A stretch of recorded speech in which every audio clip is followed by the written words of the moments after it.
આપ સર્વોને હેતપૂર્વક જય શ્રી સ્વામિનારાયણ। આજની સત્સંગ કથા વાર્તા નિજ મંદિર સાવરકુંડલા। આજની સત્સંગ કથા વાર્તામાં આપને શ્રી વસંત પંચમીની કથા સાંભળશું। મહાસુદ પાંચમ એટલે વસંત પંચમી। આ દિવસથી વસંત પ્રવૃત્ત થાય છે। વસંત ઉત્સવ એટલે નિસર્ગનો ઉત્સવ। વસંત પંચમી એટલે વિદ્યાની દેવી, જ્ઞાનની દેવી માતા સરસ્વતીનો પ્રાદુર્ભાવનો દિવસ। વસંત પંચમી એટલે સદ્ગુરુ બ્રહ્માનંદ સ્વામીનો જન્મદિવસ તથા સદ્ગુરુ નિષ્કુળાનંદ સ્વામીનો પણ જન્મદિવસ। અને સૌથી મહત્વની વાત એ છે કે આ પાવન પવિત્ર દિવસે આપના ઈષ્ટદેવ શ્રી સ્વામિનારાયણ ભગવાને આપણને શિક્ષાપત્રી જેવો 212 શ્લોકનો એક નાનકડો આચર સંહિતા રૂપ ગ્રંથ પણ આજના દિવસે આપ્યો છે। તેથી આજે શિક્ષાપત્રી જયંતી દિવસ પણ છે। હવે આપણે વસંત પંચમીનું પુરાણ આધારિત મહાત્મ્ય સાંભળીએ। મૂળ પ્રકૃતિ સૃષ્ટિની રચના કરવા માટે દુર્ગા, રાધા, લક્ષ્મી, સરસ્વતી અને સાવિત્રી એમ 5 રૂપમાં વિભાજિત થઈ, જેમાં સરસ્વતી દેવી રાધા દેવીના ચહેરા માંથી ઉત્પન્ન થયા છે। માં સરસ્વતીની કૃપાથી, દયાથી, પ્રસન્નતાથી મૂર્ખ પણ પંડિત બની જાય છે, અબુદ્ધ પણ બુદ્ધિમાન બની જાય છે। આ દિવસે સરસ્વતી માતાની કૃપા અને આશીર્વાદ મેળવવા માટેનો ઉત્તમ દિવસ છે। વિદ્યાર્થી જ્ઞાનની શરૂઆત આ દિવસથી કરી શકે છે। સહુ પ્રથમ શ્રી કૃષ્ણએ માં સરસ્વતીની પૂજા આરાધના કરી હતી। સરસ્વતીએ પોતાના કામ સ્વરૂપથી શ્રી કૃષ્ણને મોહિત કર્યા।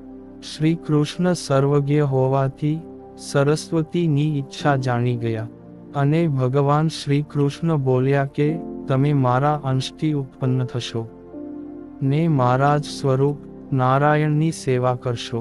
મહાસુદ પાંચમ વસંત પંચમીના દિવસે વિદ્યારંભ કરવા માટે પંડિતો, વિદ્યાર્થીઓ તમારી વિશેષ પૂજા આરાધના કરીને કૃપા પ્રાપ્ત કરશે। ત્યારથી દેવતાગણ, મુનિઓ, સંકાદિક તથા માનવો વસંત પંચમીએ સરસ્વતી માતાની વિશેષ પૂજા કરવા લાગ્યા। વિદ્યાનો કારક ગુરુ છે અને ગુરુ પીળા કલરથી પ્રસન્ન થાય છે। આથી માતા સરસ્વતીની પીળા વસ્ત્ર ધારણ કરીને પૂજા આરાધના કરવાનું મહત્વ છે। વિશેષમાં માતાને પીળા ફૂલો, પીળા રંગનો કેસર મિશ્રિત પ્રસાદ પણ ધરવાનું મહાત્મ્ય છે। વર્ષભરના અતિ મહત્વના મુહૂર્તમાં વસંત પંચમી વણજોયું મુહૂર્ત ગણાય છે। આ દિવસે તમામ પ્રકારના શુભ કાર્યો, લગ્ન, વેવિશાળ, વાસ્તુ, ગૃહ પ્રવેશ અને વિદ્યારંભ જેવા કોઈ પણ કાર્યો પંચાગ કે મુહૂર્ત જોયા વિના આજના દિવસે કરી શકાય છે। ઋતુકાળ મુજબ વસંત પ્રવૃત્ત થાય છે। પ્રકૃતિના ખીલવાથી રંગબેરંગી ફૂલોનો અપ્રતિમ નજારો જોવા મળે છે કે જાણે પ્રકૃતિ 16 કળાએ ખીલી ન હોય। આ વસંતમાં ફૂલ ગુલાબી ઠંડીથી મનને પ્રસન્નતા મળે છે। આ વસંતમાં સરળતા, સહજતા અને નિખાલસતા છે। ભગવાન શ્રી કૃષ્ણ પણ કહે છે ને કે ઋતુઓમાં પણ વસંત હું છું। કવિઓ તો વસંતને યૌવન ગણાવે છે। ખરા અર્થમાં વસંત ઋતુ એટલે ભારત વર્ષનો વેલેન્ટાઇન દિવસ ગણાય છે। આપણા મનમાં પ્રેમની સ્ફુરણા થાય છે। પ્રેમની અભિવ્યક્તિ રજૂ કરવા માટે ખૂબ સરસ સમય કુદરતે આપ્યો છે। ઋતુઓની રાણી વસંતના આગમનની સાથે જ જાણે કે ધરતી ખીલી ઉઠે છે। પ્રકૃતિના આ મહોત્સવ સાથે જ્ઞાન અને વિદ્યાની દેવી માં શારદાનો સંગમ છે। વસંત પંચમીના પર્વને ઉજવવા પાછળનું કારણ વસંત પંચમીના દિવસે દેવી સરસ્વતીની જયંતી હોવાનું પણ માનવામાં આવે છે. કહેવાય છે કે દેવી સરસ્વતી વસંત પંચમીના દિવસે બ્રહ્માના માનસથી અવતરિત થયા હતા. વસંતના ફૂલ, ચંદ્રમા અને તુષાર જેવો તેમનો રંગ હતો. વસંત પંચમીના દિવસે માતા શારદાની પૂજા કરવામાં આવે છે. માતા સરસ્વતીની પૂજાથી પ્રાપ્ત થતા જ્ઞાન અને કળાના સમાવેશથી મનુષ્યના જીવનમાં સુખ અને સમૃદ્ધિ આવે છે. મહા મહિનાની શુભ પાંચમે સૌથી પહેલાં શ્રી કૃષ્ણએ દેવી સરસ્વતીનું પૂજન કર્યું હતું. ત્યારથી સરસ્વતી પૂજનનું પ્રચલન વસંત પંચમીના દિવસે ઉજવવાની પરંપરા ચાલતી આવે છે. સરસ્વતીએ પોતાના ચાતુર્યથી રાક્ષસ રાજ કુંભકર્ણથી દેવોને બચાવ્યા હતા. તેમની એક મનોરમ કથા વાલ્મીકી રામાયણના ઉત્તરખંડમાં આવે છે.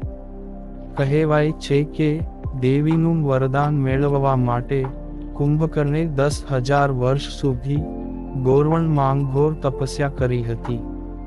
જ્યારે બ્રહ્માજી પ્રસન્ન થઈને તેમને વરદાન આપવા લાગ્યા ત્યારે દેવોએ તેમને વિનંતી કરી કે આ દાનવ છે અને વરદાન મેળવ્યા બાદ તે વધારે ઉન્મત્ત થઈ જશે.